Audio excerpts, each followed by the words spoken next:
Bom, gente, boa tarde a todos e todas. Quero, primeiramente, agradecer a presença de todos vocês aqui para mais essa edição dos Encontros Históricos, que é uma iniciativa do Programa de Pós-Graduação em História. Uma iniciativa, seus primeiros encontros iniciaram-se em 2018, e agora, em 2019, a gente está dando continuidade. E a ideia é que a gente possa trazer aqui para vocês pesquisadores com trabalhos consolidados em diversas áreas, teoria da história, história do Brasil, no nosso caso aqui, história visual, para, a partir da trajetória de pesquisa, a partir da reconhecida atuação na área, estimular que vocês também aqui, graduandos, mestrandos e doutorandos, também possam colocar em questão as pesquisas de vocês. Então, a gente tenta promover esse encontro mensalmente, e eles têm sido bastante ricos pelo diálogo, pela interação, e estou certo que hoje não vai ser diferente. Já, enfim, para apresentar a nossa palestrante de hoje, claro que dispensa apresentações, mas cabe uma breve leitura do seu currículo, em linhas gerais. A professora Ana Maria Mauad, ela é doutora em História Social pela Universidade Federal Fluminense, com pós-doutorado no Museu Paulista da USP. Atualmente é professora titular do Departamento de História da UF, onde também é pesquisadora do Laboratório de História Oral e Imagem, desde 92, é pesquisadora do CNPq desde 1996, e foi cientista do nosso Estado FAPERJ entre 2013 e 2019. Também foi pesquisadora visitante na Cátedra Celso Furtado, St. John's College, da Universidade de Cambridge, em 2018. Dedica-se ao ensino de teoria e metodologia da história, é autora do livro Poses e Flagrantes, ensaios sobre história e fotografias, publicado pelo EDUF em 2008, e organizadora da obra Fotograficamente Rio, A Cidade e Seus Temas, uma publicação FAPERJ, PPGH, Laboy, de 2016, além, é claro, de vários artigos e capítulos de livros sobre temas ligados à história oral, história pública, história visual, história cultural e história da memória. Dedica especial interesse à reflexão crítica sobre fotografia, e é um pouco esse o tema geral da sua fala hoje, que tem como título, e que já está aqui projetado para nós, Como Nascem as Imagens, um estudo de história visual. Então, sem mais delongas, passo a palavra para a professora Ana Mauad. Bom, eu quero... Vocês estão me ouvindo? Eu quero agradecer o convite a possibilidade de estar aqui hoje com vocês, conversando um pouco sobre a forma como eu venho trabalhando com fotografia. Especialmente, hoje, eu vou apresentar um estudo, né, em torno de uma imagem, e eu gostaria de começar, né, apresentando o trecho de um filme onde o fotógrafo fala sobre a imagem. Mas, a título de introdução, vou pontuar assim, o roteiro que eu proponho para a nossa tarde de hoje, né? Em outros textos, eu já me debrucei sobre as dimensões temporais do acontecimento e a relação entre imagem fotográfica e fato histórico, bem como as sensibilidades e os sentimentos que envolvem a experiência coletiva nos acontecimentos. Entretanto, hoje, eu proponho um roteiro que se apoia na noção de que todas as imagens possuem uma biografia, que ensejam trajetórias nem sempre lineares. Assim, eu gostaria de refletir com vocês sobre o nascimento de uma imagem e, por meio da sua trajetória, problematizar a ordem dos tempos. O roteiro se inicia em Washington, D.C., em 1967, rumo para as praças e ruas do mundo contemporâneo, notadamente no Brasil de 2013, e de volta ao passado no século XV, XIV, né? 14 e 15. Vamos lá? Drawn was the wake of the cause, at the time simple and self-evident. I find myself in Washington one day in October 1967. The Indian summer sun is shining down on a huge and joyous march for peace in Vietnam. By their hundreds and thousands, blacks and whites, girls and boys, dare to lay siege to the Pentagon, fortress and symbol of the most powerful army in the world. That day, American youth puts a beautiful face on America. I shoot away in frenzy. Night falls. I'm finishing my films when this young girl, the flower, facing the bayonets alone, draws the symbol of American youth in my viewfinder. It's the last frame of my last film.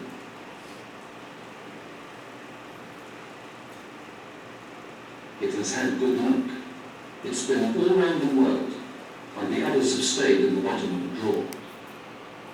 Now, I'm rereading this contact sheet like a notebook. Let me choose another photo. Masked faces and outstretched bayonets form a sinister pattern of pictures. This is a grim face shown by the American government that day. But the flower isn't there, only the bad men. The first choice really was the right one. Marc Ribot nasceu em Lyon no ano de 1923 e, em 1937, aos 14 anos, ele é premiado na Exposição Universal de Paris pelas fotografias tiradas por uma Veste Pocket que havia ganho de presente de aniversário de seu pai. Combateu como soldado na Segunda Guerra Mundial e, depois do conflito, ingressou para estudar engenharia na Escola Central de Lyon, terminando em 1948. Paralelamente, os seus trabalhos, quando ele estava estudando, ele trabalhava como usineiro. E nas férias ele resolveu se envolver no Festival de Lyon de fotografia. E aí, a partir daí, ele começa a se dedicar full time para a atividade fotográfica. Em 1953, ele consegue publicar na Life Magazine uma das suas fotos dos pintores da Torre Eiffel. Na sequência, por convite de Henri Cartier-Bresson e Robert Capa, ingressa na agência Magnum e passa a fotografar intensamente diferentes lugares da Europa. O trecho do filme que eu passei para vocês é da série Contacts. E ele dura mais ou menos uns 12 minutos e ele vai comentando as várias folhas de contato, né, que é justamente essa imagem aqui. Essa imagem aqui, né? Essa é uma folha de contato, você tem os filmes de 35 ali, revelados e ampliados por contato, né? Por isso que as imagens são pequenininhas. Aí nesse filme, nesse pequeno trecho que faz parte de um projeto de vários outros fotógrafos, ele comenta as viagens dele pelo mundo e a forma como ele vai definindo a imagem como síntese de uma observação continuada, mas também de uma relação com imagens que ele meio que vai estocando. Vou parar de falar por aqui, senão eu vou dar spoiler. Em 1955, parte rumo ao Oriente Médio e ao Afeganistão, mas desiste da viagem, voltando-se para a Índia, onde permanece por um ano. Daí parte para uma primeira viagem à China em 1957. Depois de uma estadia de 3 meses na União Soviética, em 1960, cobriu os movimentos de independência da Argélia e da África do Norte. Em 1967 e 1969, foi repórter fotográfico no Vietnã do Sul e no Vietnã do Norte, onde foi um dos poucos fotógrafos que conseguiu entrar para fotografar. Desde os anos 1980, ele retornou várias vezes ao Oriente Médio e ao Extremo Oriente, produzindo imagens que foram expostas em diferentes partes do mundo. Em 2009, ele teve no Festival de Fotografia do Rio, Foto Rio, né, onde ele deu entrevista e divulgou o seu trabalho. A gente identifica o Marc Ribot naquela geração chamada Concerned Photographers, ou fotógrafos que têm um apelo humanista, né, nos seus temas e no acercamento que ele faz em relação aos seus sujeitos fotografados, né? E, ao mesmo tempo, essa geração de fotógrafos, eles definiam a sua prática fotográfica em função a uma causa social, ao engajamento a uma causa social. Então, ele tem uma dessas características. Durante a Segunda Guerra Mundial, Marc Ribot ingressou nas colunas da resistência francesa em defesa da causa da liberdade, combateu a ocupação alemã. Ele sobreviveu à guerra e foi esse conflito que marcou a sua forma de olhar o mundo definitivamente. Depois da guerra, continuou perseguindo conflitos mundo afora, né? E depois, buscando, né, incorporar dentro da luta dos sujeitos coletivamente a forma de observar e de se engajar nas causas humanistas, né, pela liberdade, igualdade, fraternidade dos povos. Em 1967, as manifestações contra a guerra do Vietnã já não eram eventos excepcionais. E aqui a gente tem, uma coisa que eu gosto de fazer, é um print screen da tela do Google. Você bota lá, manifestações contra a guerra do Vietnã, aí aparece, você constrói esse mosaicozinho, e aí a gente tem várias imagens, né, em torno de um acontecimento, né? Desde 1963, jovens ligados a várias tendências políticas já se posicionavam claramente contra a guerra por meio de manifestações públicas, cujas imagens criavam um espaço público visual do protesto, né? Composto por fotografias, objetos e registros fílmicos. Nesse espaço visual se projetava uma opinião pública contra a guerra, por um lado embalada por signos da cultura pop e do movimento hippie e da luta pelos direitos civis nos Estados Unidos, né? É interessante porque você vai realmente criar uma cultura popular do protesto com signos que vão estar em rotação, né? E que hoje, por exemplo, não são mais botões, mas são adesivos, né? Que as pessoas colam para poder sintetizar uma mensagem, né? A cobertura fotográfica, então esse aqui são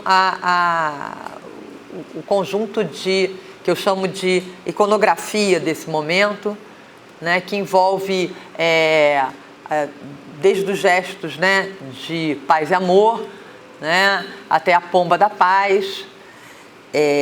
Então, desse lado, do lado dos manifestantes contra a guerra no espaço público visual, você tem jovens, estudantes, você tem símbolos pela paz, manifestações contra o exército, contra a polícia, em vários lugares, sobretudo na capital dos Estados Unidos, né?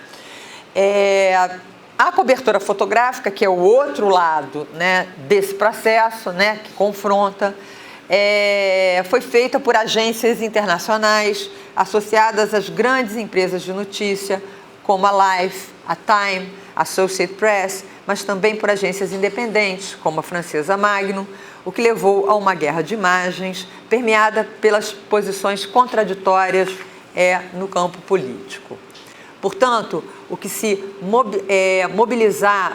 mobilizava os fotógrafos do fronte era a prática fotográfica apoiada na experiência de testemunha ocular da história, no uso da câmera fotográfica como olho da história, na expressão do fotógrafo americano Matthew Brady, que registrou os horrores da Guerra de Secessão Americana e foi rechaçado pela opinião pública do século XIX. Os usos e funções da fotografia na cultura política americana acompanhava nos anos 1960 as diferentes tendências em disputa, da defesa incondicional de valores humanistas e soberanos da democracia liberal, a crescente crítica humanista que o pensamento e os movimentos jovens radicais iriam realizar aos sonhos de perfectibilidade e salvacionismo da América. Então, tinha posições bastante conflitantes em jogo.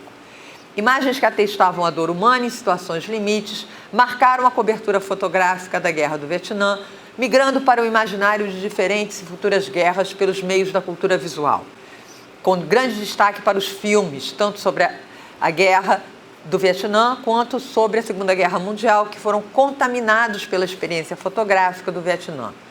Os filmes movimentaram as imagens fotográficas, dando rosto e vida às dores humanas, enquanto signos em rotação circulavam em botões fixados em camisetas, chapéus e blue jeans.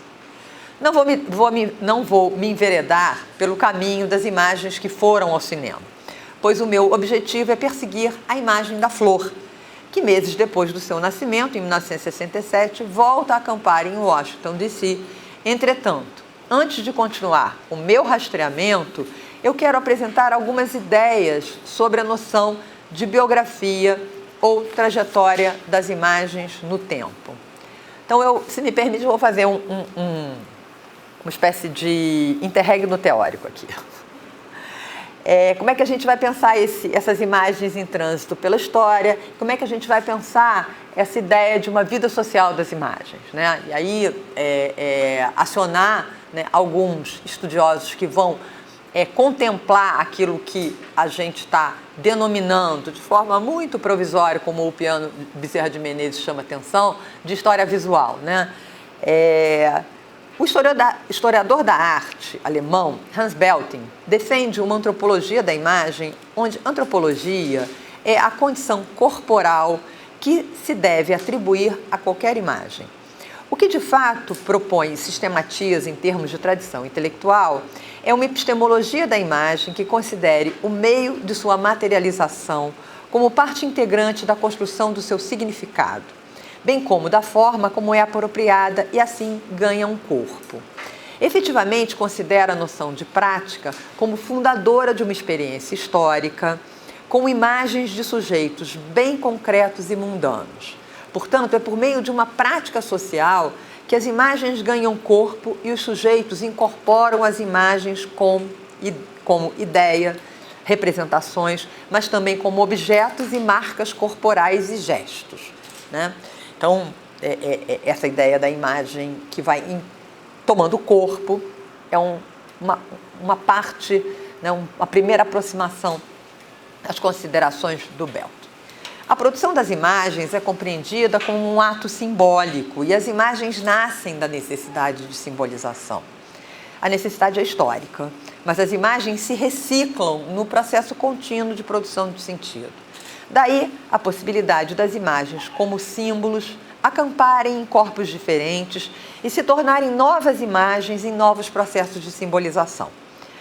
Um processo que revela aspectos interessantes da sociedade que cria e recebe as imagens, pois em momentos diferentes, certas imagens com sentidos comuns são acionados para animar valores e transformar o mundo onde os corpos habitam. Assim, como e onde nascem as imagens? Poderíamos dizer que da prática social de representar e simbolizar, pois nascem dos corpos que se projetam na imagem e das imagens que se animam nos corpos. A perspectiva de uma história das imagens que não seja essencialista deve considerar a relação incontornável com os meios nos quais se agarram.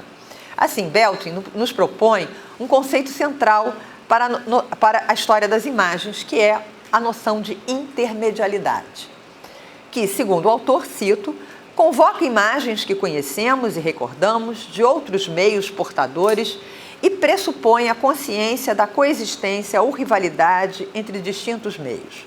Somente com novos meios se pode observar características dos velhos meios que até então não tinham sido percebidas. Fecha a citação. No caso da fotografia, há uma identificação automática entre o objeto mundo e o objeto imagem. A fotografia realiza a mediação entre os sujeitos históricos e o mundo visível. O mundo que se formata nas memórias são elaborados por meio de imagens fotográficas, uma forma histórica de dar forma ao mundo como imagem. As imagens não existem no mundo, elas precisam dos meios para se realizarem. As imagens fotográficas, segundo Belting, e o cito, são imagens simbólicas, imagens da imaginação que percorrem um longo caminho antes de incursionar por esse meio técnico. Se nos permite forçar um pouco o assunto, o questionamento está dirigido prioritariamente às vertentes das imagens dentro das fotografias. A fotografia, o meio moderno de imagens conseguidas de forma automática, funciona dentro dessa perspectiva como uma espécie de novo espelho no qual aparecem as imagens do mundo. A percepção humana sempre se adequou às novas técnicas da imagem, mas transcende as fronteiras próprias dos meios que a conformam. As próprias imagens são intermediais, continuam transitando por meios históricos inventados para elas. As imagens são nômades de meios, desmontam seu acampamento em cada novo meio em que se estabelece na história das imagens antes de mudar-se para o meio seguinte. Seria um erro confundir as imagens com os meios. Os próprios meios são um arquivo de imagens mortas que somente animamos com o nosso olhar. Fecha a citação. A fotografia, assim, é concebida como forma de olhar o mundo pelos olhos da modernidade, um meio técnico de dar forma ao mundo por meio de imagens. Não é um rastro, tampouco cópia, mas uma imagem-ato, uma reserva de memória, o arquivo do mundo. Por meio da fotografia, nos separamos do mundo e aprendemos a olhá-lo. No entanto, são múltiplos e plurais os percursos dos olhares que levam à fotografia. A antropologia de Belting nos apresenta dois caminhos dentro da multiplicidade, sem querer cair na duplicidade, pois cada polo desse jogo evoca e compreende outros polos. Assim, tem-se o olhar do produtor e o olhar do espectador. O olhar do produtor percorre o trajeto das imagens do passado, que lhe informa a ação e se define numa prática. O olhar do espectador, afetado pela presença das imagens na foto, percorre o trajeto que parte das imagens apresentadas e ruma para as imagens imaginadas. Projetadas, age num jogo de semelhanças difusas com outras imagens. Empresta um novo ânimo às imagens que, ao serem condensadas na fotografia, teriam perdido vida, né? Então, quando o produtor remonta para o passado, né, o espectador vai buscando, né, lançar essa imagem para o futuro da imaginação. O mundo se torna imagem num processo de mediação, segundo Belting. Não adiantou de nada apontar a câmera para o mundo. Lá fora não existem imagens. Unicamente do nosso interior a elaboramos sempre. Quando a fotografia se adequou à pintura, não foi uma simples mimesis entre dois meios, pois historicamente alçou-se a pintura a condição por excelência de produtora de imagens. Portanto, o que se imitava não era a pintura, mas a eficácia das suas imagens. Fecha a citação. Do ponto de vista antropológico, a fotografia revela uma experiência social, estética e existencial dos sujeitos com o mundo. Ela não é um discurso, mas uma forma ótica de dar a ver o mundo com maior precisão que os nossos olhos possuem. Portanto, representa um meio que intercalamos entre nós e o mundo. Nas palavras do autor. O mundo se transformou diante dos nossos olhos, depois de fotografado. A fotografia geometriza, nivela e classifica. Os lugares se tornam lugares fotografados e, como tais, se encontram fechados no retângulo da tomada fotográfica, sem poder escapar do empirismo. Mas a mudança está confinada a um tempo que pertence ao passado. Atualmente, contamos com um arquivo de fotografias que não somente recordam a época em que foram tiradas, mas também fazem recordar o motivo pelo qual elas foram tiradas. O motivo permanece em um tempo perdido e com ele envelhece. O mundo permanece na fotografia unicamente da maneira que foi. Fecha a citação. No jogo de produção e consumo de imagens, a fotografia é uma forma de revelação e objetivação do mundo visível. Não é contingente, tampouco desprovida de subjetividade, pois demanda a presença de sujeitos que a animem. A fotografia é uma espécie de reserva de memória, um arquivo onde se realizam buscas que traçam os percursos do olhar. A fotografia deve sempre ser pensada como uma síntese de imagens, onde outras imagens se encontram e promovem, em certa medida, a autonomia do meio. Portanto, no espaço da fotografia se promove um encontro de olhares em tempos distintos e com tempos distintos. Por exemplo, as imagens do mesmo tema na pintura migram para a fotografia, acentuando as distâncias temporais ou ainda marcando a diferença de duração entre formas de simbolização. Portanto, para se tomar a foto na relação proposta por Belting, imagem, meio e corpo, é fundamental avaliar a dimensão temporal na e da foto, não somente como resultado de um dispositivo técnico, mas de uma experiência vivencial. A relação entre fotografia e imagem e o mundo é a base pela qual Belting vai compor sua antropologia da imagem como uma espécie de epistemologia das mediações criativas entre o sujeito dotado de um corpo e os meios que se utiliza para transformar o mundo em imagens. Nesse caso, é importante destacar o sentido que Belting atribui à autoria, onde defende que essa só se realiza quando os fotógrafos se liberam do fato visual e assumem a intencionalidade do gesto, de armar a cena, de montar a imagem, de imaginar e prever. Com isso, o mundo se converte em matéria de imaginação. Essa atitude só pode existir quando a fotografia revela o seu estatuto de meio e se questiona como meio, torna-se uma forma de arte. Ou como queria Agamben, quando fotógrafo e fotografado lançam-se no jogo de existir nos rastros das experiências históricas. Belting nos fornece um interessante roteiro teórico para pensar o trânsito das imagens pela história, num vai e vem que identifica em cada nova imagem que nasce aquela que a gerou. Foi assim, munida desse mapa teórico, que perseguia a trajetória de uma imagem rumo ao seu futuro, nos protestos de 2013, e onde a imagem da moça e da flor montou acampamento para gerar novas imagens. Né? Então, De Volta para o Futuro, 2013, imagens acampadas nas praças e nas ruas. Né? Em junho de 2013, as cidades do Brasil, em sintonia com outras cidades em outras partes do mundo, foram palco de manifestações contra a ausência de ser contra. O ponto de partida foi o aumento das passagens de ônibus, desdobrando-se em ondas de protesto contra a FIFA, a Copa do Mundo, numa inusitada rebeldia contra o caráter inato do brasileiro cordial, amante do samba, das mulatas e do futebol. Na primavera outonal das cidades do Brasil, imagens floresceram nas ruas, acampadas no espaço virtual das redes sociais, dos blogs e jornais online. Ganharam corpo em jornais impressos e vida no impacto que a repercussão gerou na opinião pública. Em tais imagens, meninos, meninas, flores e policiais compuseram o quadro de uma anunciação. Arcanjos Gabriel surgiram frente às autoridades constituídas para trazer a boa nova, o que me levou de volta ao passado. Onde nascem as imagens? A descoberta de uma imagem. A anunciação, né, essa sequência que a gente vai ver agora de imagens, é um dos mais frequentes temas da arte cristã. Tanto no Oriente quanto no Ocidente, principalmente durante a Idade Média e o Renascimento, e figura no repertório de quase todos os grandes mestres. As imagens da Virgem Maria e do Arcanjo Gabriel, emblemáticas da pureza e da graça, eram o tema favorito da arte mariana católica romana.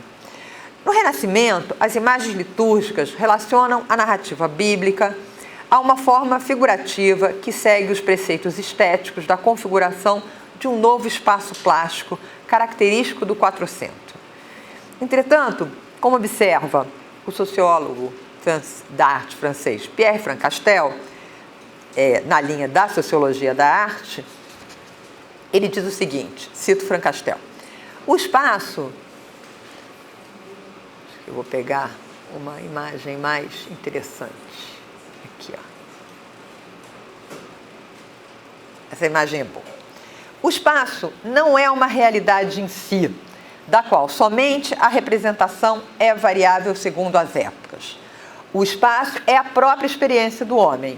É tão só porque séculos de convenção habituaram-nos a aceitar determinados signos expressivos utilizados na educação, com o fito de desenvolver simultaneamente nossas faculdades matemáticas e nossas faculdades visuais, que nos parece evidente que determinada perspectiva euclidiana fornece-nos, de modo espontâneo, a ilusão perfeita de realidade.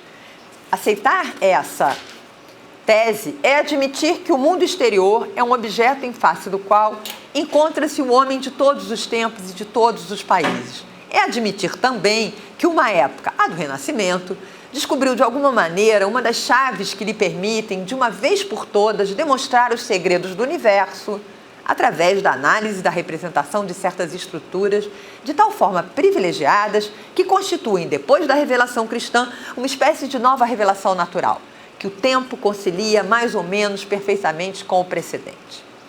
Pode-se perfeitamente admirar o impiedoso sistema de seleção que o Renascimento constitui e constatar, ao mesmo tempo, seu caráter arbitrário, recusar-se a ver nele a regra inatingível, aliás, a regra intangível de qualquer representação plástica, bela e sugestiva.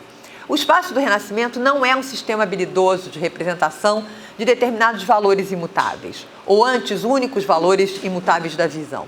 Ele é um sistema perfeitamente adaptado a uma soma de conhecimentos. Fecho a citação. Nessa linha de reflexão, é fundamental associar-se à experiência social do espaço com a representação plástica do mundo, que absolutamente não se reduz à criação de fórmulas e métodos para representar de forma realista o mundo, mas na elaboração de um sistema mental de representação que conteria, além dos próprios elementos figurativos, elementos intelectuais, emotivos e sentimentais. Trata-se de visualizar um conjunto de representações que são tanto morais, atribuidoras de valor, quanto objetivas, né? Aqui a gente vê uma cena bíblica, aí o efeito janela faz com que a cena bíblica esteja acontecendo aonde? Numa cidade medieval. Então, repara assim, o jogo, né, que é feito nessa relação. O novo sistema é função mais da sua significação social ou prática do que da matemática. Assim explica Frank Castell, cito, se admitimos que o espaço não é uma realidade em si, permanente exterior ao homem, temos de compreender que a sua experiência é contemplativa ou ativa do mundo. O homem introduz ao mesmo tempo valores positivos e imaginados. O espaço do Renascimento não é uma espécie de contexto vazio, determinado apenas por uma rede de linhas geométricas. Ele implica a presença de objetos e de imagens. Fecha a citação. Podemos complementar a reflexão de Frank Castell com as anotações que Belting faz sobre a criação de imagens no Renascimento. Um dos pontos importantes destacado por Belting é o papel desempenhado pela pintura na delimitação da noção de enquadramento. Isso porque a própria tela delimitava o espaço da varredura do olhar e os recursos que o meio pictórico oferecia para que o espectador se lançasse no quadro.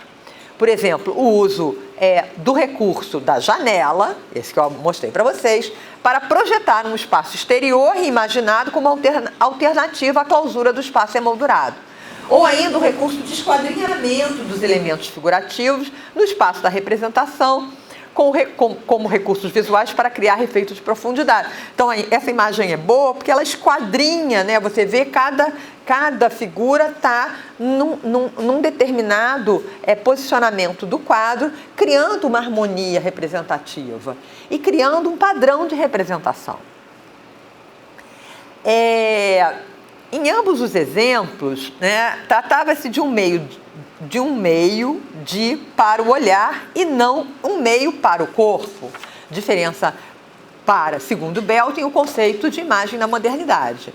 Assim, ainda seguindo esse autor, de uma maneira diferente do livro impresso, a pintura se converteu em um meio transmissor da cultura ocidental e não somente da arte.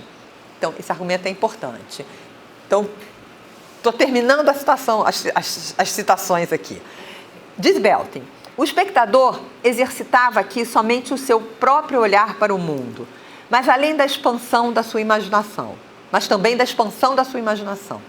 Dado que a pintura é um meio ocidental, encontrou um lugar histórico, não somente na arquitetura ocidental, com suas antíteses de espaços interiores reformados e vistas de janela, mas também na concepção ocidental do sujeito, que se percebe antitético em relação com o mundo. A pintura exigia um esforço de abstração por parte do espectador, que exercitara nesse meio seu olhar para o mundo, dado que pegava sua própria superfície para simular através do espaço virtual, que na projeção do espectador se colocava no lugar da experiência. Aqui poderia falar-se de um meio incorpórico que transladava o mundo corporal a uma imagem. Então, o argumento do Belting, que segue a linha do Frank Castell, é que a pintura e a pintura ocidental, ela cria um estoque de imagens, né, que transita pelo tempo, mas que nos conforma, né, como sujeitos culturais. Belting ainda observa que, apesar da fotografia ter continuado o campo visual definido pelo enquadramento, separou-se radicalmente do tipo de imagem da pintura, porque deixou de ser um meio do olhar para tornar-se um meio do corpo, que criava sua marca de presença, sobretudo com a fotografia analógica, que tem a função, né, ontologicamente, ela é o rastro da presença da luz num determinada superfície sensível. Então, essa marca de presença é diferente, né, da marca da pintura. O quadro da Anunciação revela-se como um lugar onde a imagem nasce, sendo o resultado de uma prática social de representação visual da narrativa bíblica. Elabora-se no Renascimento um pensamento plástico sobre a experiência religiosa que traduzia valores em cenas litúrgicas como forma de educar e cultivar o olhar. Se tomamos as afirmações de Frank Castell e principalmente de Belting, podemos observar um conjunto de reminiscências que se atualizam a cada novo meio imagem. E aí tem deixa eu só ver aqui. Não, é essa mesmo. Eu vou ficar nessa imagem e vou me permitir com vocês, para vocês observarem a imagem, fazer a descrição que um historiador da arte famosíssimo, que é famosíssimo, eu esqueci o nome, que é o Ernest Gombrich, né, naquele livro também, História da Arte Ocidental, né, não, História da Arte, não é ocidental. Ele pega esse quadro, que não é um retábulo, né, e ele vai justamente, na descrição dele, que é uma descrição muito interessante, ele vai apontando formas e valores, que eu acho que é o argumento que tanto o Frank Castell quanto o Belting estão buscando emular a partir dessa relação entre imagem, espaço, imagem, corpo, né? E que para o meu argumento de como é que nascem as imagens é importante. Então, diz o Gombrich, a cena mostra em que grau... Pode apagar a luz, porque aí dá para ver bem a leitura. Eu já quase decorei esse texto aqui, que aí dá para ver bem a imagem, né? Ela fica mais brilhante. A obra mostra em que grau os ideais e a atmosfera geral do século XIV tinham sido absorvidos pela arte de Siena. A pintura representa a Anunciação, momento em que o arcanjo Gabriel chega do céu para saudar a Virgem e podemos ler as palavras que saem da sua boca, Ave Gratia Plena. Em sua mão esquerda segura o ramo de oliveira, símbolo da paz. A mão direita permanece erguida como se ela estivesse prestes a falar. A Virgem estava lendo. A aparição do anjo colheu-a de surpresa. Entre os dois está o vaso de açucenas, símbolo da virgindade. E no alto do arco ogivado central vemos a pomba, símbolo do Espírito Santo, cercada de querubins de 4 asas. De fato, a pintura se assemelha a um preciso trabalho de ourives, com figuras destacando-se de um fundo dourado, tão habilmente organizadas que formam um padrão admirável. Não nos cansamos de admirar o modo como essas figuras são encaixadas no complicado formato dos retábulos. A maneira como as asas do anjo são emolduradas pelo arco ogival da esquerda e a figura da Virgem se retrai para ficar emoldurada pelo arco da direita, enquanto o espaço vazio entre as duas figuras é preenchido pelo vaso e pela pomba que paira em cima dele. Os pintores tinham aprendido da tradição medieval essa arte de ajustar figuras a um determinado padrão. Mas sabemos que eles assim procederam por ignorarem o formato e as proporções reais das coisas e esqueceram totalmente os problemas de espaço. Não era esse o método dos artistas de Siena. Talvez achemos suas figuras um pouco estranhas, com seus olhos oblíquos e bocas curvadas. Mas bastará examinarmos alguns detalhes para ver que os ensinamentos de Giotto não estavam sendo desperdiçados em absoluto. O vaso é um vaso real, colocado num chão real de pedra. E podemos dizer exatamente onde ele se encontra em relação ao anjo e à Virgem. O banco da Virgem é um banco de verdade, recuando em direção ao plano de fundo. E o livro que ela segura não é apenas o símbolo de um livro, mas é um genuíno livro de orações. A luz nele incidindo sobre as páginas, o que deve ter sido estudado pelo artista com base num livro de orações em seu ateliê. A riqueza de detalhes dessa descrição permite que a gente observe não só o emaranhado de tradições pictóricas que está presente ali, mas os valores que essa tradição pictórica aciona na composição e em colocar em presença essa cena para o espectador, né? E isso circula em todos os museus e todos, assim, a forma como essas imagens circulam, ela vai justamente apoiar, né, essa conformação desse estoque de imagens. A descrição aponta para elementos temáticos associados à história da vinda do Messias, o anjo Gabriel e a Virgem Maria. Elementos figurativos, a forma como a representação do espaço se organiza no marco da tela, voltado para a elaboração de uma representação visual realista, que possibilitasse a identificação entre o sujeito do olhar e o espectador que olha ao mesmo corpo. Os elementos axiológicos relativos aos valores que no século XIV se atribuía a esse evento, dentre os quais a noção de espanto, surpresa, boa nova, paz. Essa imagem nasce em um meio pictórico, mas se descola dele, ganhando vida novamente na fotografia de Marc Ribot. Dessa vez animados não pela contemplação piedosa dos espectadores do século XIV, mas por uma opinião pública engajada contra a guerra, que toma a imagem como bandeira que se desfralda através do tempo, tornando-se um fotoícone dos processos pacíficos, né? E aí, de volta ao futuro, o que anunciam as imagens dos protestos nos anos 60 e de 2013? Vamos lá. Nasce uma imagem irmã da primeira, mas tributária de uma outra cultura visual e política, nas quais se preservam os valores de esperança, de paz e mudança, mas que são descartados as noções de pureza, piedade e passividade. Deixa eu voltar para aquela imagem anterior, porque ela é mais importante para falar disso aqui, né? Se transmutam nas formas da tradição, ordem e repressão. Então, você tem, por um lado, no 400, a pureza, piedade e passividade se transmuta para tradição, ordem e repressão.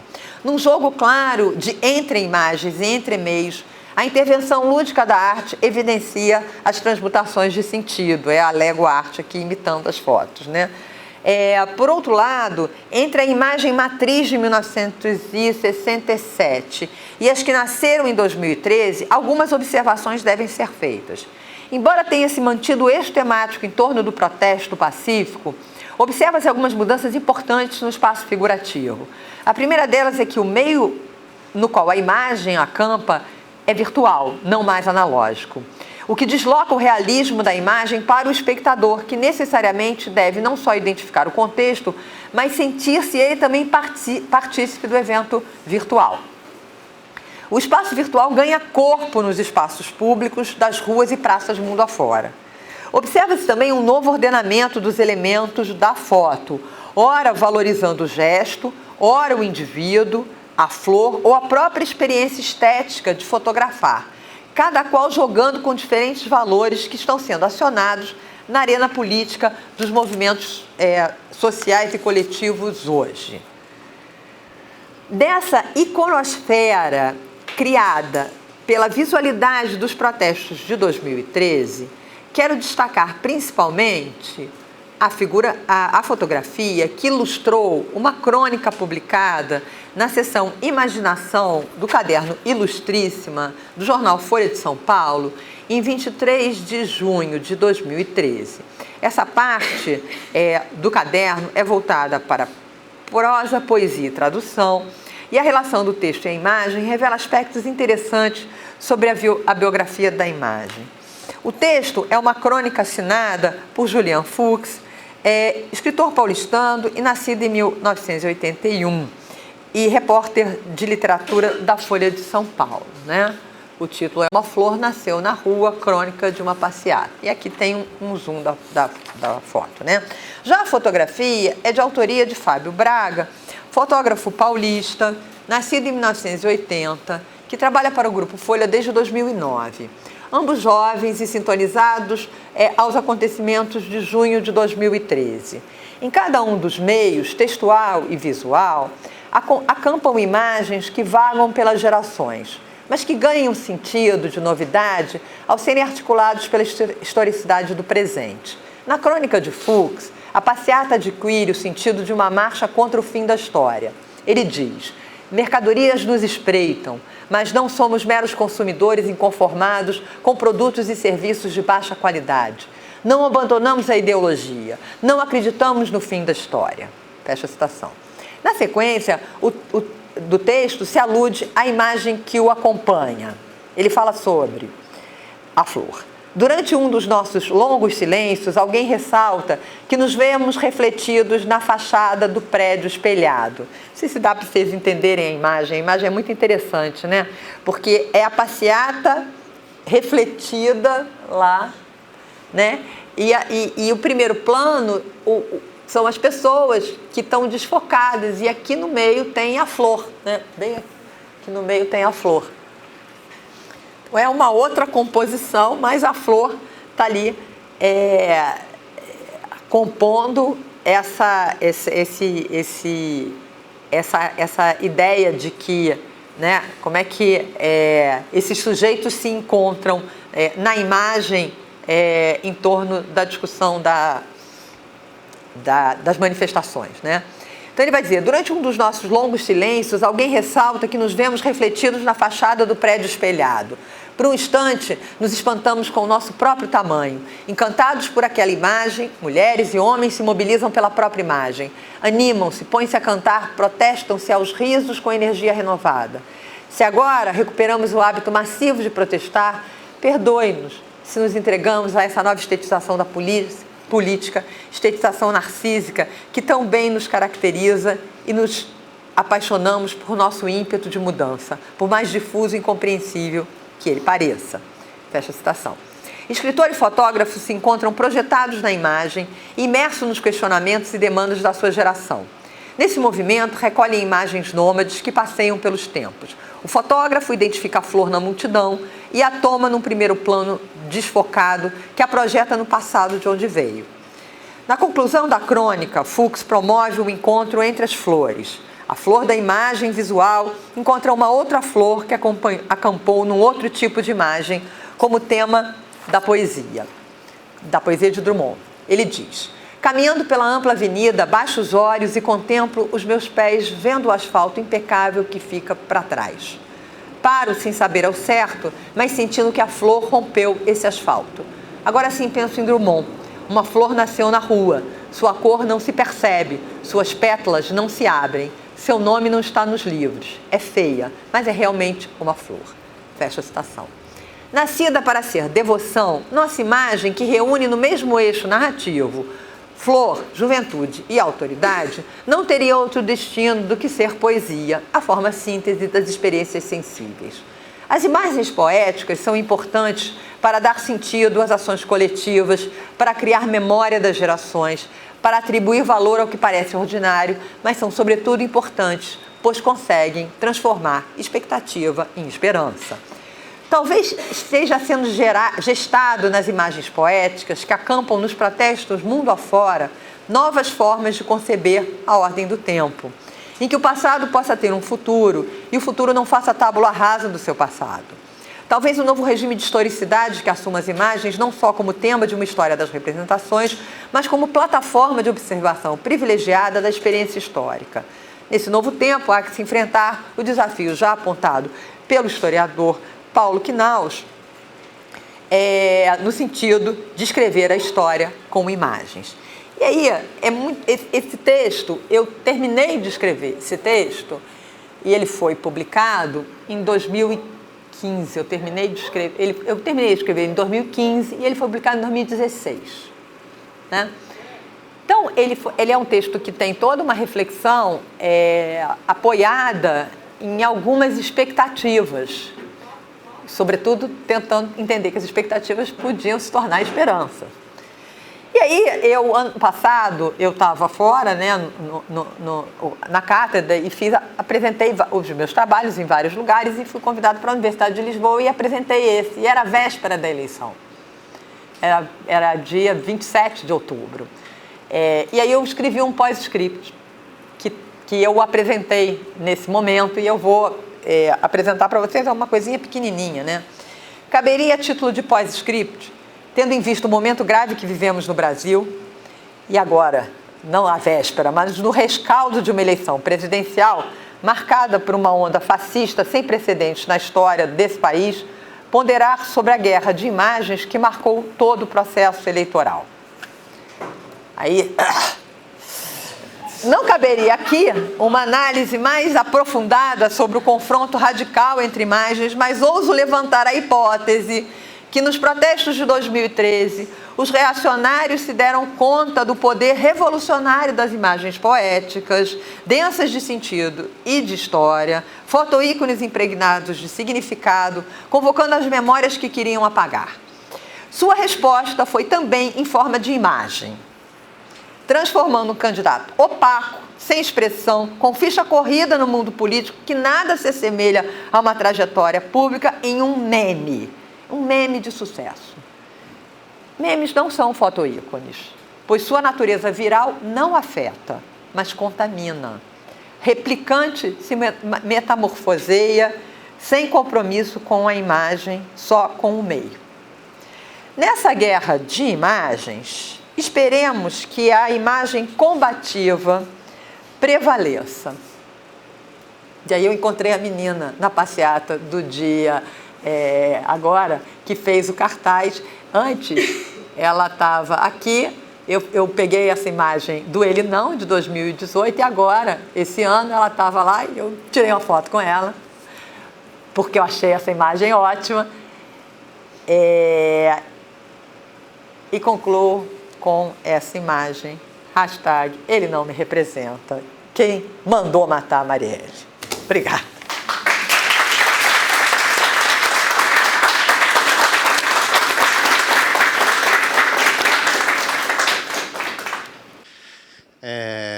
Professora Ana Mauad, muito obrigado. Sua palestra foi fantástica, gostei muito. Fiz algumas anotações e tem algumas perguntas já aqui elaboradas, mas antes de fazê-las, eu gostaria, enfim, de abrir para a plateia, que temos um público aqui bastante expressivo e certamente bem interessado em aproveitar a oportunidade da presença da professora Ana Mauad aqui para lançar perguntas em torno da imagem, da circulação das imagens, e da imagem como agenciadora de sentidos, enfim. Aqui no nosso programa temos muitos estudiosos de imagem, professores, professor Roberto, enfim, a professora Ana Lúcia, que está afastada, mas... Então, temos também, portanto, muitos pós-graduandos e investigadores que se dedicam ao estudo da imagem. Bom, então, desde já, coloco à disposição, sem timidez, o microfone está aberto. E eu faço as primeiras perguntas. São perguntas, eu acho que elas foram, claro, surgiram a partir da sua apresentação, mas acho que você também já tratou delas, mas gostaria de escutar um comentário mais aprofundado. Em primeiro lugar, o papel, a função, enfim, o lugar das imagens na promoção, na circulação, na articulação, como agenciadora de culturas políticas. Então, essa relação entre imagem e política, claro, está o tempo inteiro aqui na sua apresentação, mas até fiquei pensando em que medida os movimentos progressistas ou as esquerdas, como queira chamar, enfim, elas remetem a uma cultura dos anos 60, e elas retomam essa cultura dos anos 60, e como essa cultura dos anos 60, do pacifismo, da cultura hippie, ela se sedimenta nas esquerdas, e qual o lugar das imagens para consolidar esse aspecto da cultura política.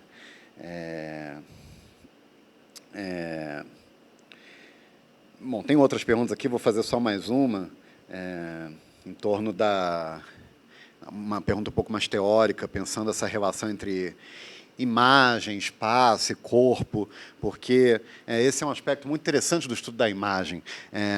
A princípio, por exemplo, quando a gente lê o título da palestra, a gente conhece a trajetória da pesquisadora, a gente pensa, bom, teremos uma conversa sobre fotografia, séculos XIX e XX, mas a riqueza da imagem é um pouco isso, a imagem ela abre, né? A imagem ela expande.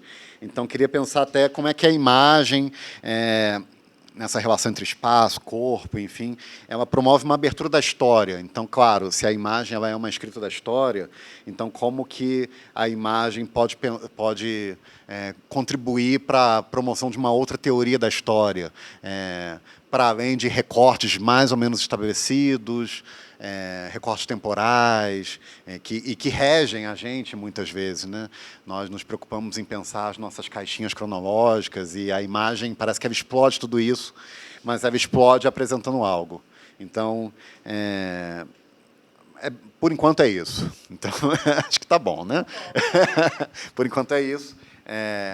Enquanto isso, os colegas vão pensando, acho que 2 perguntas para começar, tá bom, né? E aí depois a gente abre para as demais, ok? Obrigado. Obrigada pelas perguntas. Elas são, realmente, elas estão em sintonia com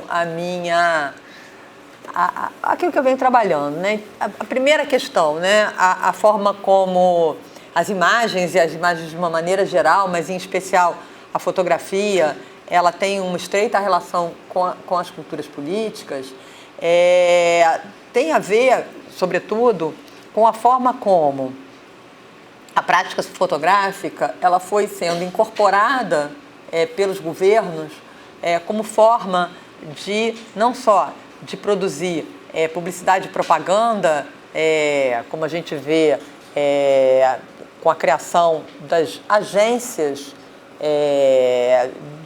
de divulgação, né, que chama, no caso do Brasil, o próprio Departamento de Imprensa e Propaganda do governo Vargas, mas mesmo antes, né, que você tem um conjunto, no caso, por exemplo, do Rio de Janeiro. O Rio de Janeiro, a cidade do Rio de Janeiro faz uma grande reforma urbana no início do século XX, que foi o Pereira Passos, o prefeito que fez a reforma.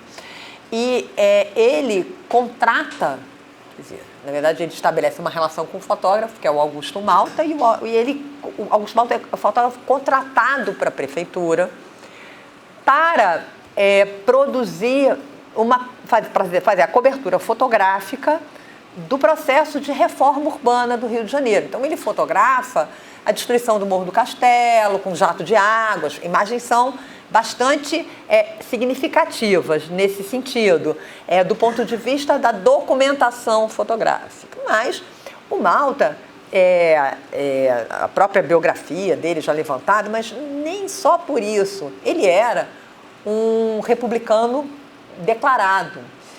E nas fotos dele, ele escrevia em determinados prédios, merece picareta.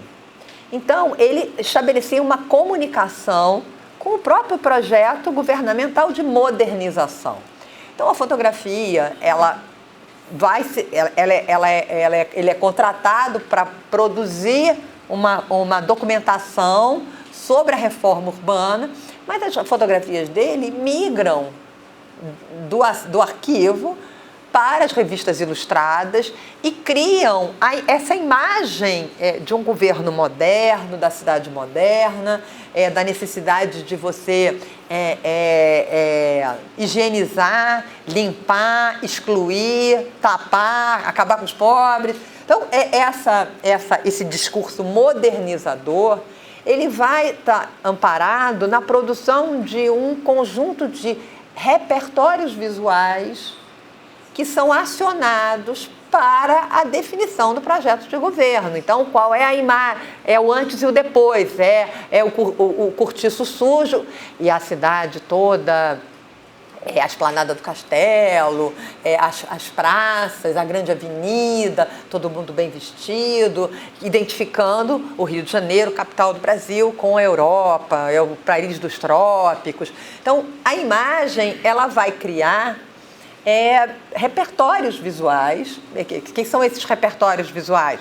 São elementos que são valorizados, o prédio, a avenida, são as pessoas que são criam, né, as praças e cria uma narrativa e que o observador, o espectador que vê as revistas, que lê as revistas, que vê as revistas penduradas na banca, né, essas imagens circulam e vão educando esse olhar, mas educando politicamente também para ver o mundo de determinada maneira.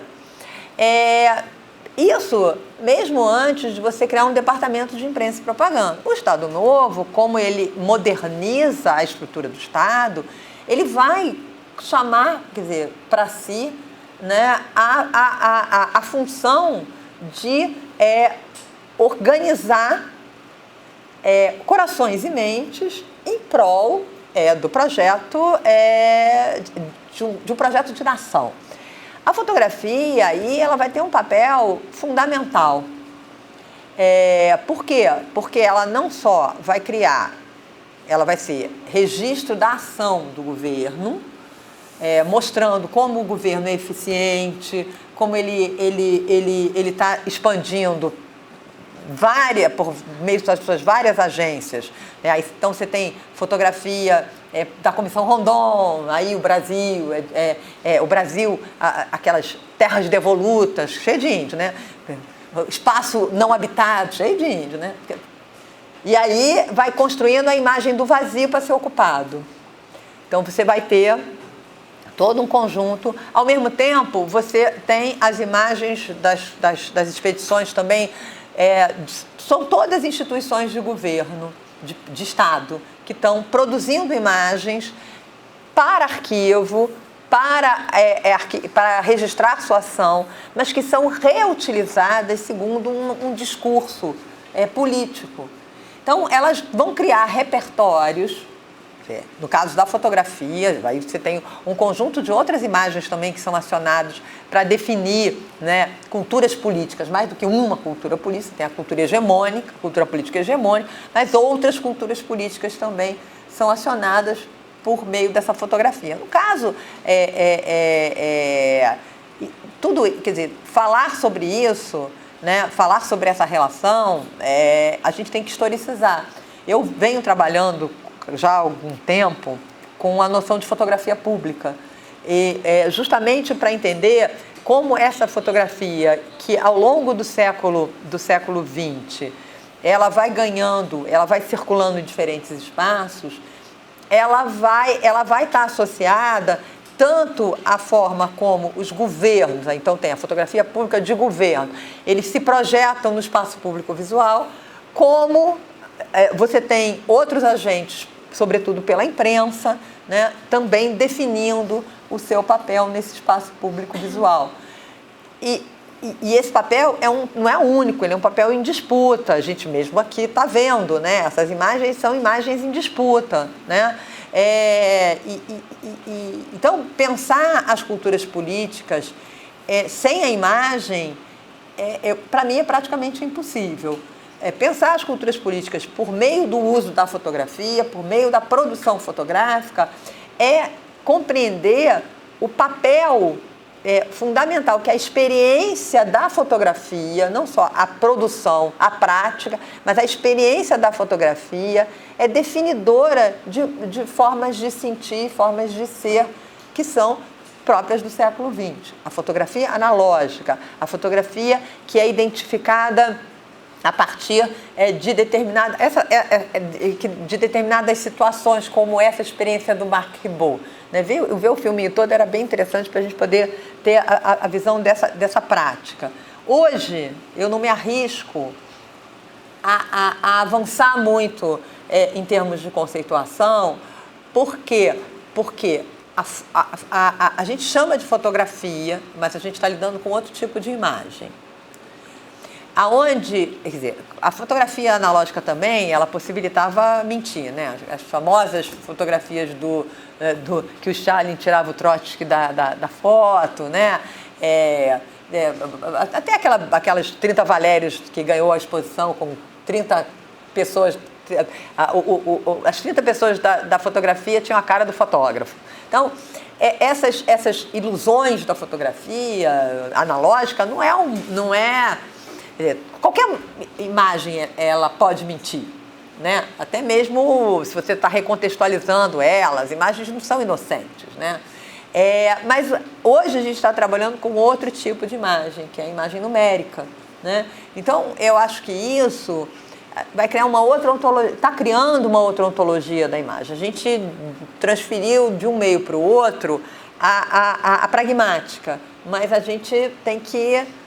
E isso é parte de estudos mais recentes, porque a tecnologia é uma tecnologia recente, né? Até mesmo o meme, que é resultado disso, né? Ele é diferente da caricatura.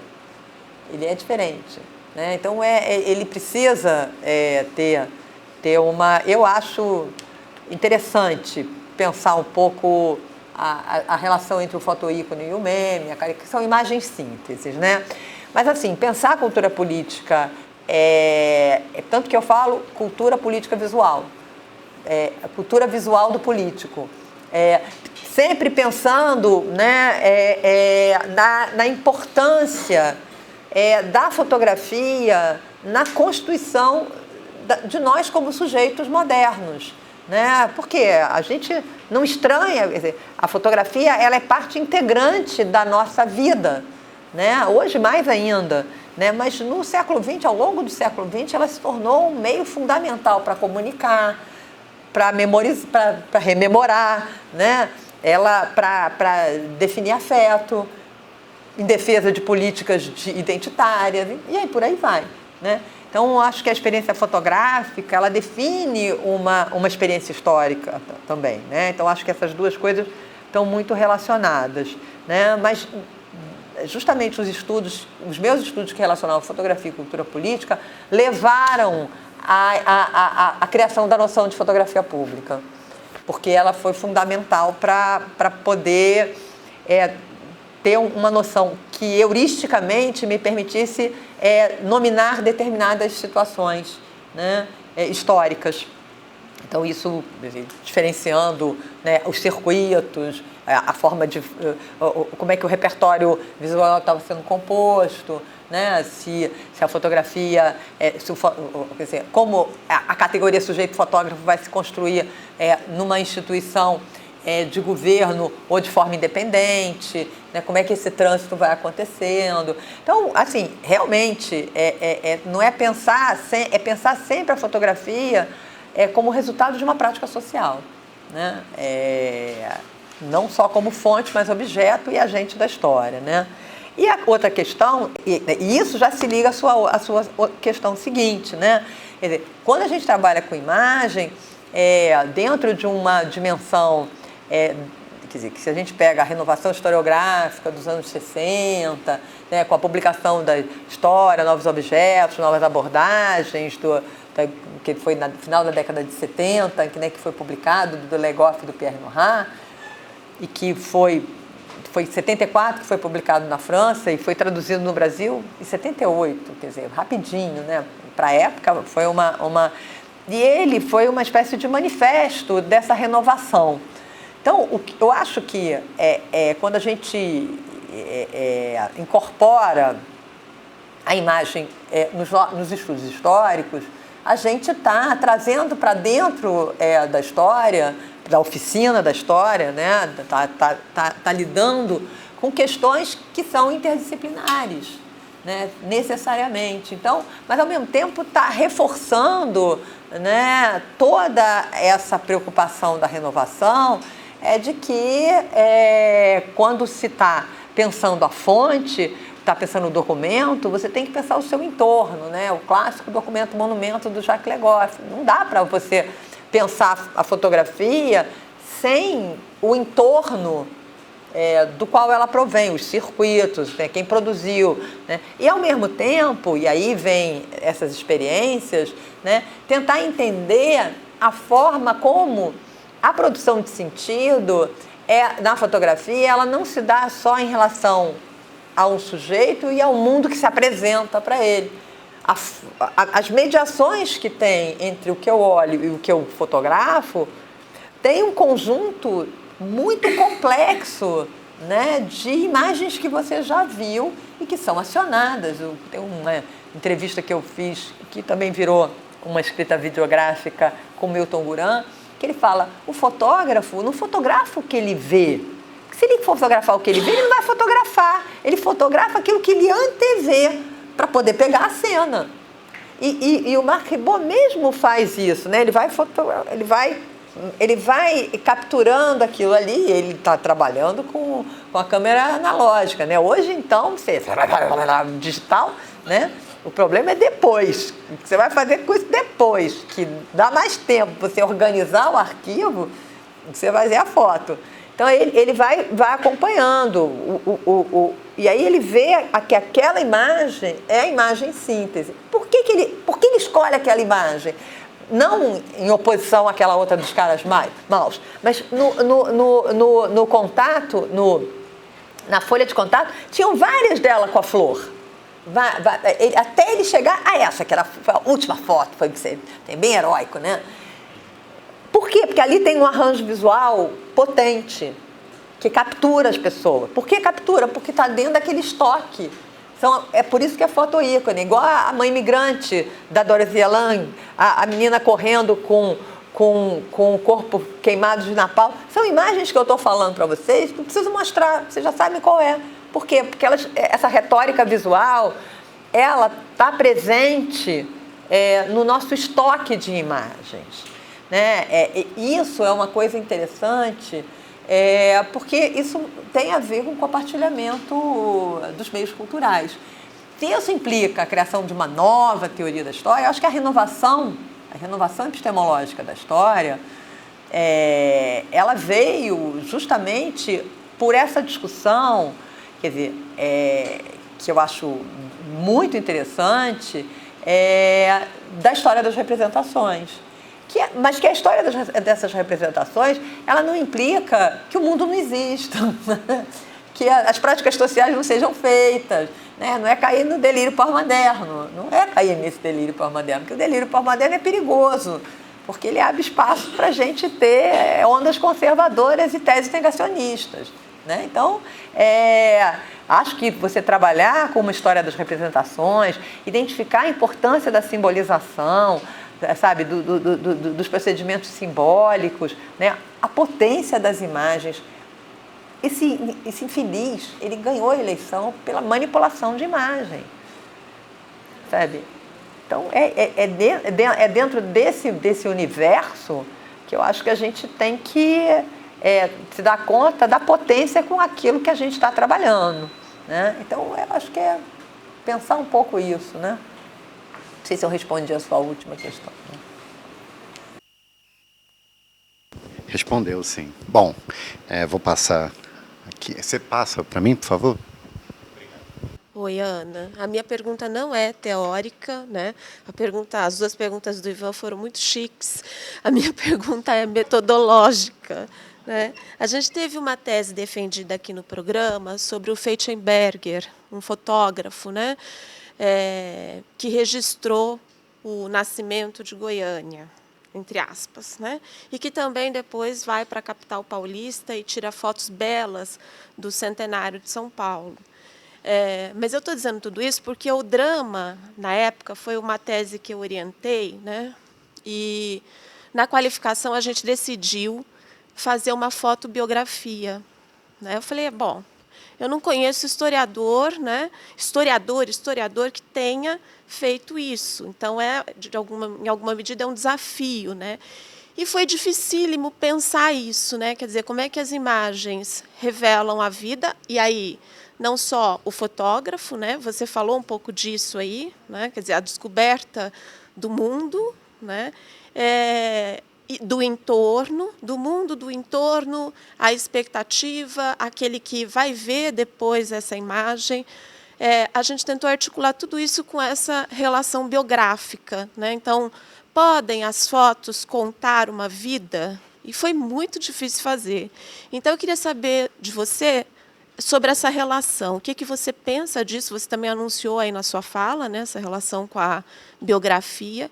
Se você já lidou com isso, se em algum momento, né, você pensou ou teve, né, na sua trajetória de pesquisa, encontrou algum fotógrafo e teve vontade de fazer, né, escrever uma fotobiografia, não de um fotógrafo ou de qualquer outra coisa. Ou seja, a pergunta mais específica como é que a gente pode trabalhar essa relação, fotografia e biografia, e como que as fotos contam a vida, né? No sentido tanto...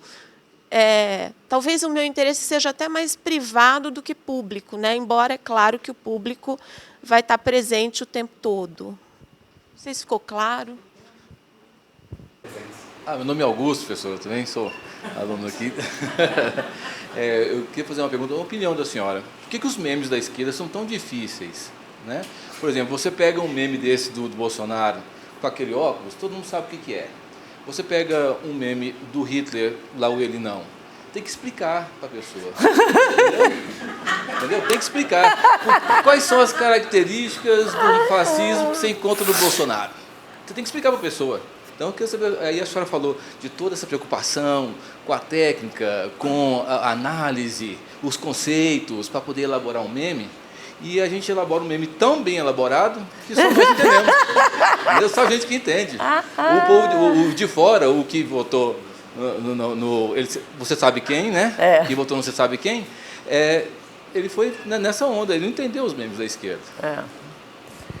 Então, eu queria parabenizá-la, que eu achei antes de tudo, foi um exercício maravilhoso ficar aqui assistindo esse passeio que você deu a respeito das imagens, da história das imagens. Achei super bacana essa coisa de, né, como nascem as imagens e como é que você abordou isso, sobretudo retomando antes, né, do Renascimento até os dias atuais. Ou seja, eu ia te perguntar uma coisa que você falou que não estava pensando, que tem a ver com os memes mesmo, mas aí você já falou que não está pensando muito nisso, mas eu queria então fazer uma pergunta mais provocativa, que eu fiquei lembrando que nos anos, aí tem a ver inclusive com a apresentação que você fez, que é fascinante, que eu gostaria inclusive de revê-la, de tão fascinante que eu fiquei. Mas sobretudo naquela primeira imagem, né, dos anos 60, daquela menina com a flor, né? E o significado muito simbólico que tem em torno daquela cultura política que ela representa, e essa nova imagem do meme que a gente estava falando, que é na verdade um novo. Aí eu fiquei pensando se essas duas, né? Aí eu fiquei pensando naquela cultura, que é uma cultura também juvenil, também contemporânea, que essa novidade estava aparecendo no mundo inteiro como uma nova cultura visual, e os memes também como uma nova cultura visual. Que, como você falou, que agora o que aparece nos memes não é exatamente uma fotografia, né? Mas é também uma representação imagética dessa realidade, explorando outros elementos.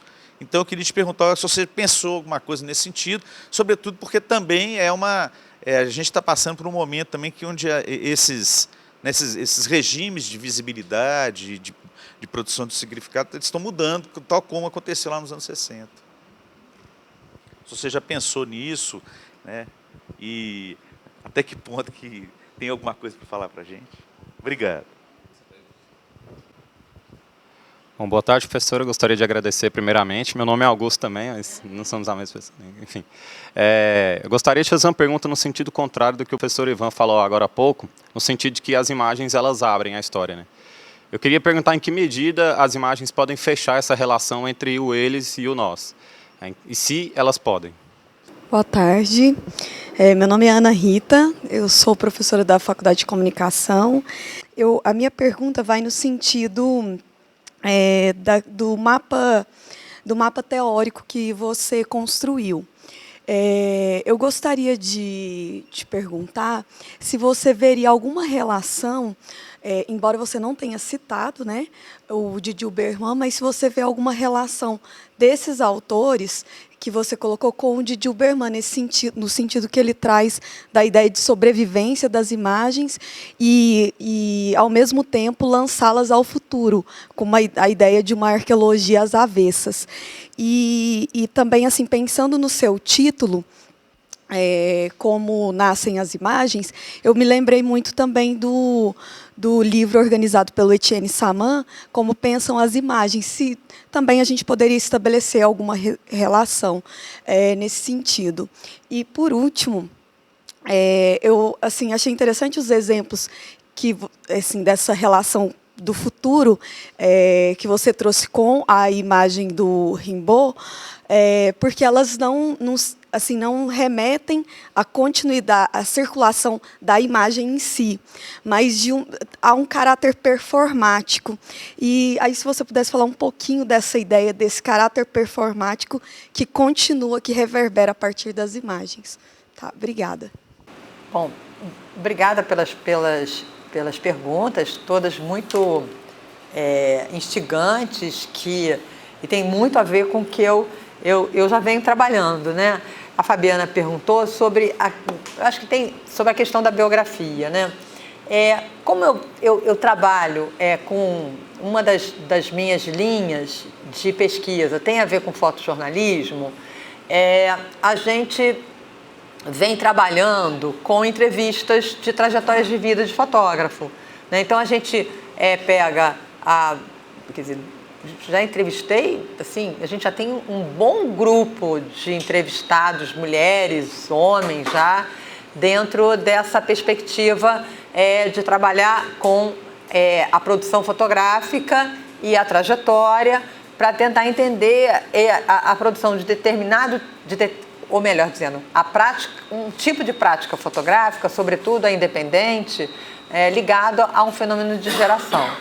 Então, a gente acaba trabalhando com aquela ideia do Gilberto Velho de trajetória, projeto e campo de possibilidades, né?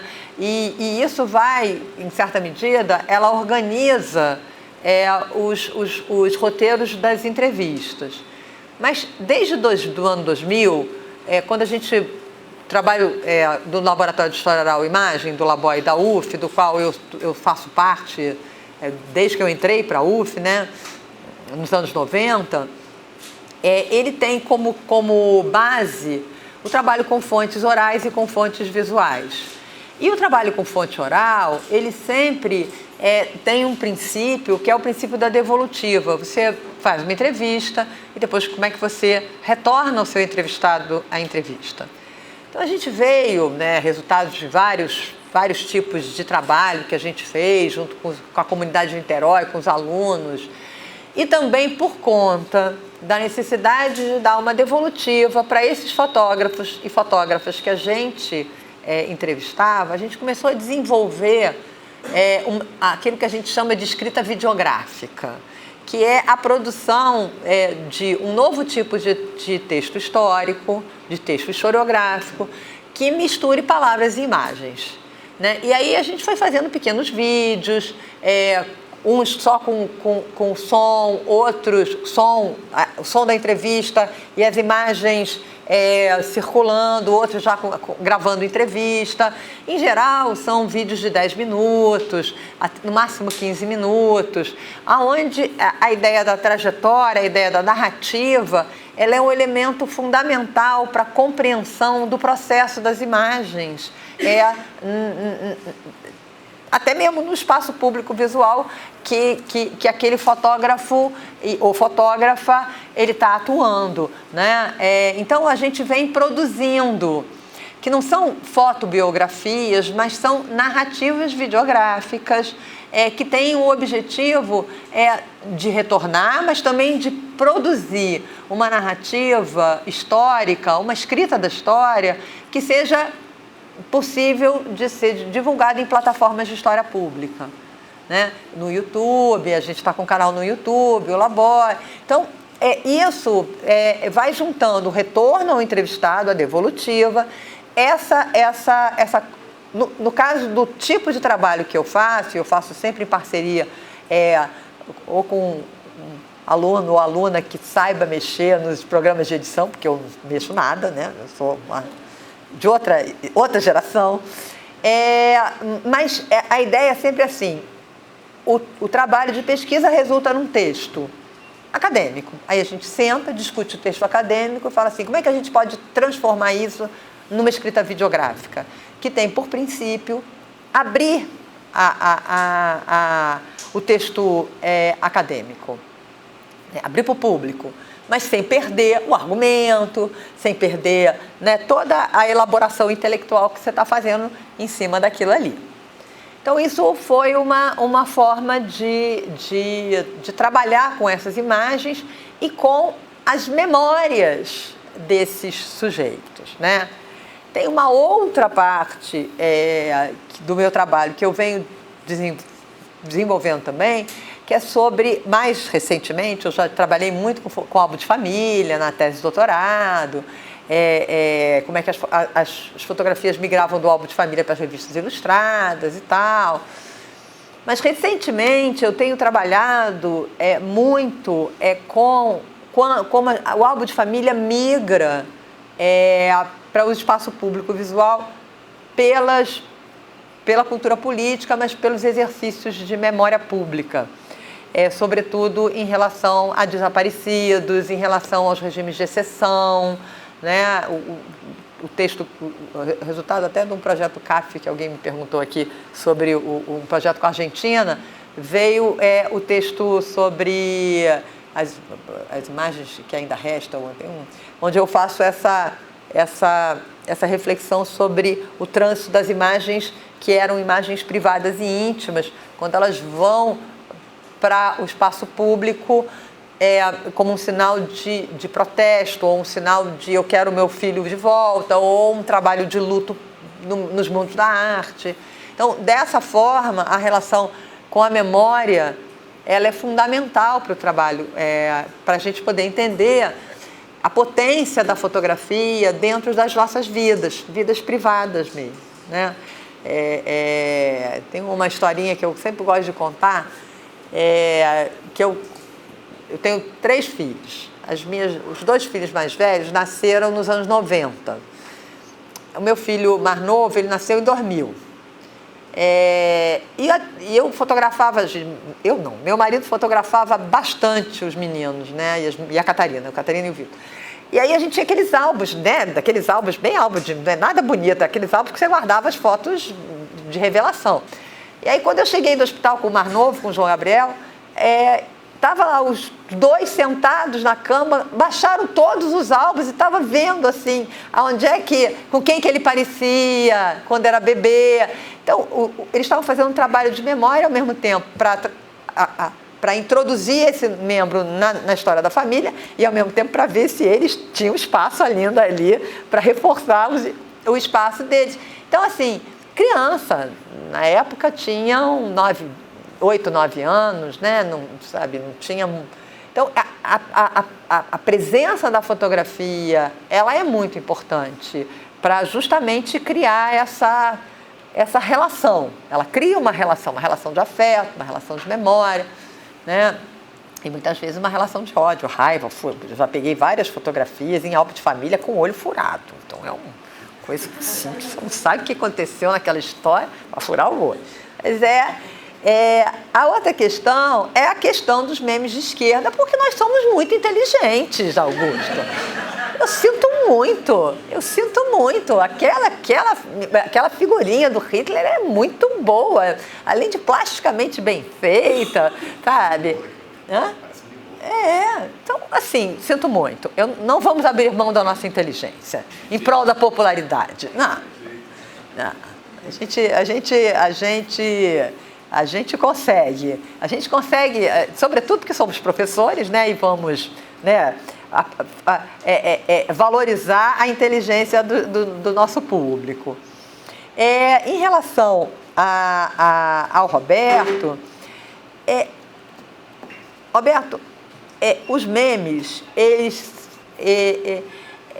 tanto de direita quanto de esquerda, eles são, muito engraçado, eles são imagens muito, muito precárias, do ponto de vista da própria vida delas. Por isso que eu comparo elas aos vírus. Elas contaminam, mas rapidinho você se cura daquilo, ela vai embora, né? Elas funcionam como os vírus, né, se associando umas às outras. Eu tento, às vezes, guardar meme eu criar um acervozinho assim, mas lá pelas tantas eu falei assim, mas eu não vou trabalhar com isso, para que eu estou guardando isso? Aí já tem até o Museu de Meme. Esse semestre teve um encontro lá no Museu da República sobre estudiosos de meme, né? A minha filha, que se formou agora em licenciatura em artes, uma das ideias dela de trabalho de dissertação era fazer sobre como é que a história da arte ela ganha difusão pelos memes, que tem acho que tem um Instagram, né? uma entrada no Instagram que era só de memes de história da arte. E como é que isso vai, na verdade, ressignificando, né, o próprio uso e a própria canonicidade da história da arte. Caberia, quer dizer, isso eu levanto uma hipótese completamente impressionista, né? Uma hipótese impressionista, né? Pior que vai sair no YouTube meu deslize. Que é justamente essa precariedade, é uma imagem precária, que tem uma retórica muito simples, né? Você superpõe coisas, é diferente dessa imagem aqui, que a retórica, a complexidade dessa retórica é muito grande, né? Ele escolhe essa, o fotógrafo escolhe essa, mas ele não escolhe porque ele gosta mais dela, ele escolhe porque ele é impelido pela imagem, pela capacidade dessa imagem sintetizar. Por quê? Porque ele está acionando uma série de valores com os quais essa imagem ganha potência quando ela vai para o espaço público, né? Da mesma forma que as outras imagens, né? Que ganham a imagem, uma recente, a imagem do menino turco morto na praia. Essa é outra que a gente já fala e já lembra da imagem. E ela ganhou, ela é um fotoícone da era digital. Então eu estava esperando, porque eles não aparecem, não é fácil você ver um fotoícone. Eles são, assim, na história da fotografia, a gente pode até tentar identificar alguns, né? Já tem alguns estudiosos que estão trabalhando com isso, né? O Hermans e Lukács, que falam de imagem pública e tal, e sobre meme também, mas eu não tenho uma atualização sobre esse tema, porque eu só estava guardando os memes no celular e não estava fazendo muito uso deles. Mas eu acho que é uma coisa para a gente pensar, né? Porque é com eles que a gente vai estar lidando dentro dessa cultura política que está se formulando agora, né? Então, não que os fotoícones vão deixar de existir, porque eu acredito que não vão deixar de existir, né? A imagem fotográfica ela está se pluralizando em termos de circuitos sociais. Você tem essa relação entre imagem fotográfica, imagem fixa, imagem em movimento e narrativas. Está sendo muito utilizado nas fotografias humanitárias, das campanhas, das ONGs. Então, todo um universo de espaço público visual está se configurando aí, né? Mas os memes são um desafio, sim. Principalmente porque eles contaminam, né? Você fica vendo aquele negócio. Aquele do Bolsonaro é um horror, sim. Mas, enfim. Augusto, eu queria entender melhor, fechar a relação entre nós e eles. Quem são nós e quem são eles? Eu acho que quanto mais a pessoa ela não duvida da imagem, mais ela se fascina pela imagem. Então, estabelecer, quer dizer, e aí a imagem se torna autoritária. Em geral, esse tipo de imagem autoritária é a imagem da religião. A imagem religiosa é uma imagem autoritária, né? Ela é uma imagem impositiva, é o Cristo na cruz, né? Ela é aquela coisa assim que você não tem como sair dela. Mas se o observador ele está amparado e ele instrumentaliza o olhar pela crítica, e eu acho que por isso que é importante nas escolas, desde o início, a imagem não ser dada como ilustração, ela ser resultado de trabalho social, aí você consegue fazer com que ela não seja autoritária e não provoque fascínio. Porque o fascismo, ele vem dessa ideia do fascínio. E o que você fica fascinado, você não tem inteligência para lidar com aquilo ali te sublima.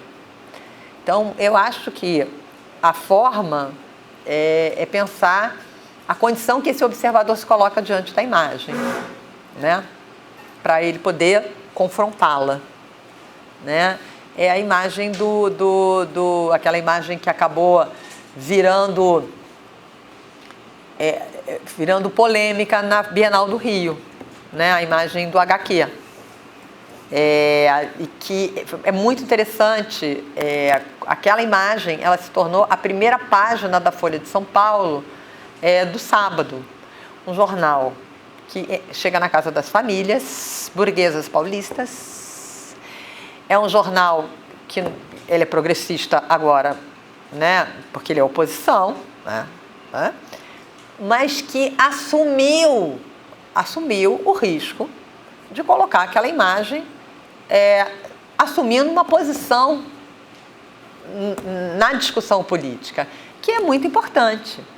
Por quê? Porque se aquela imagem ela fosse impositiva, como a direita religiosa estava vendo ela ia justamente fechar o debate. Mas a imagem, os observadores logo acionaram a complexidade daquela imagem e ela perdeu o seu autoritarismo, entendeu? Ela se tornou uma imagem extremamente revolucionária, né? A ponto de estar circulando. Aí até o Felipe Neto comprou coisa e aí tem a ver com um pouco a sua pergunta.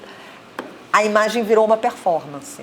Ela deixou de estar ela deixou de ser bidimensional e ela passou a ser tridimensional. Ela começou a ser performática, ela ganhou a performance, ela acampou nos corpos das pessoas. As pessoas abraçaram a imagem e tiraram e viveram aquela imagem, né? Acho que o tiro do Crivella saiu pela culatra, óbvio, né?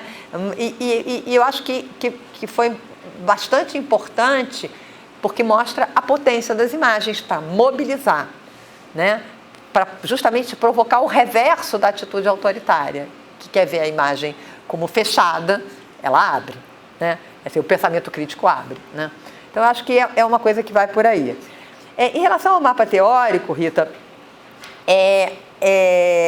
esse texto, ele foi um texto, assim, quase que tem a ver com as leituras,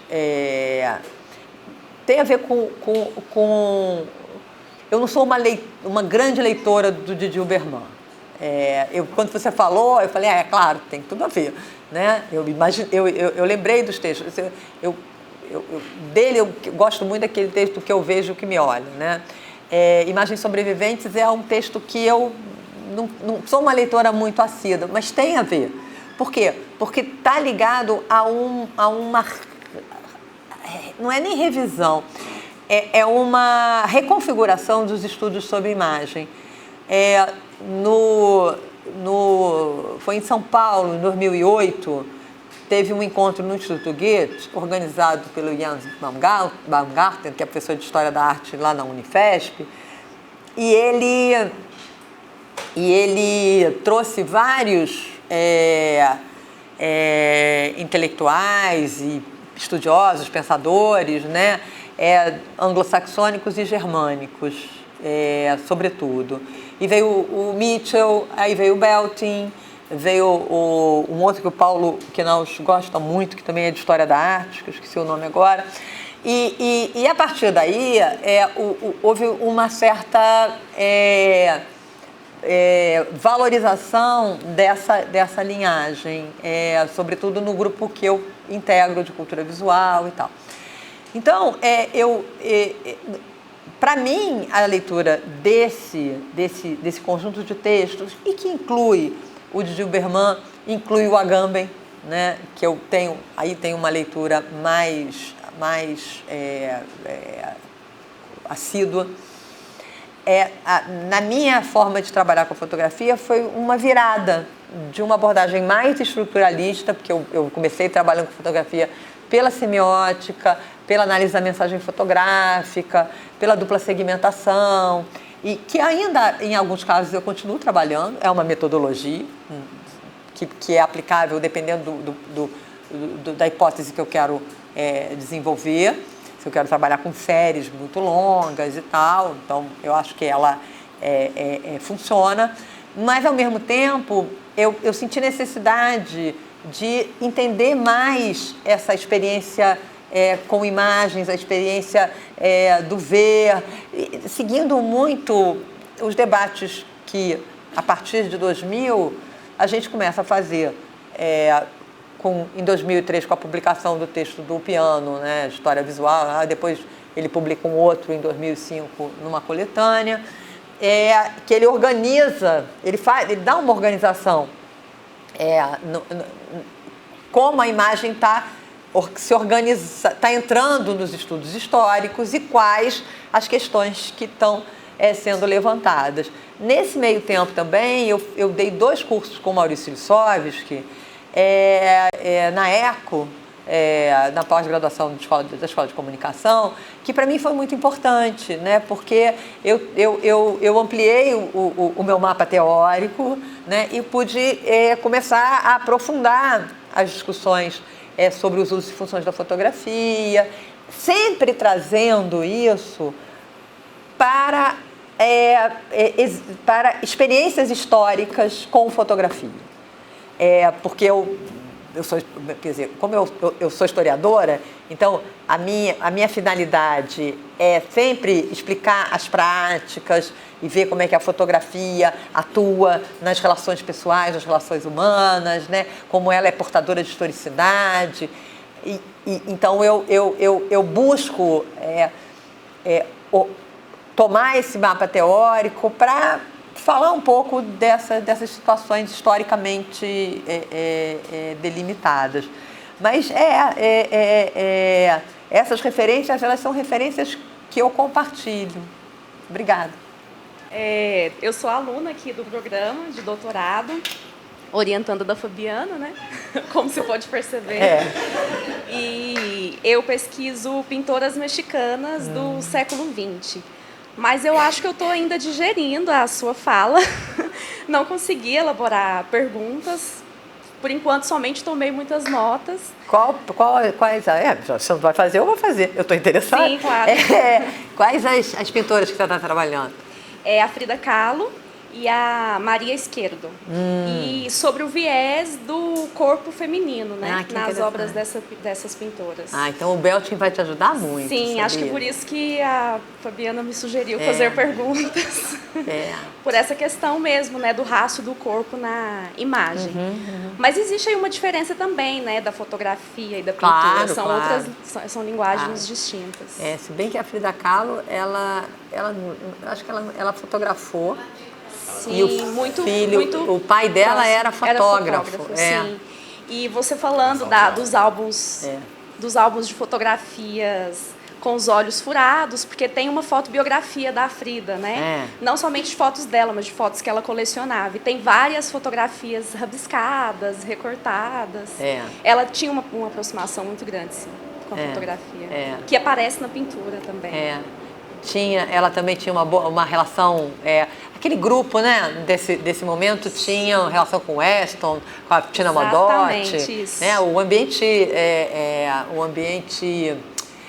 cultural, meio gauche do México dessa época era muito interessante. Sim. Muito interessante. E a questão do corpo na fotografia, né, na fotografia modernista, que isso influenciou muito grandemente o corpo na pintura da Frida. Acabei falando demais. Não, tá ótimo, muito bom, tem a ver mesmo, né? E tem um trânsito de imagens aí, né? Isso, de repertórios tem mesmo. Muito bom. Queria agradecer, professora Ana Mauad, pela sua apresentação. Para mim também, enfim, trouxe muitas ideias, porque Bom, eu estou no universo das imagens, mas é um pouco imagem, é um pouco texto, imagem-texto, imagem impresso, e eu ando me debruçando também um pouco sobre essa circulação, essa vida social das coisas. Pensei com a Pardurae, né? A biografia das coisas, enfim. Que é claro que esse caso recente da Bienal chamou muito a minha atenção, enfim. Eu já estou trabalhando num outro texto sobre um livro ilustrado de um quadrinista que o Bolsonaro trouxe no Jornal Nacional e que virou um ícone, né, um ícone gay, né? O kit gay, né, era uma revista, um livro que virou o símbolo de kit gay. Só que não tem nada disso, enfim. E o personagem de um ícone nacional, francês, belga, enfim, virou um grande vilão aqui no Brasil. Então, essa circulação, essa vida e morte, às vezes, né, das imagens, acho que a sua apresentação foi perfeita nesse sentido. Então, queria agradecer sua fala e quero agradecer aos demais colegas aqui presentes. Acho que tivemos uma boa tarde de discussões. E é isso. Muito obrigado. Obrigado a todos. Muito bom. Obrigada, muito legal. Gostei bem. Boas perguntas.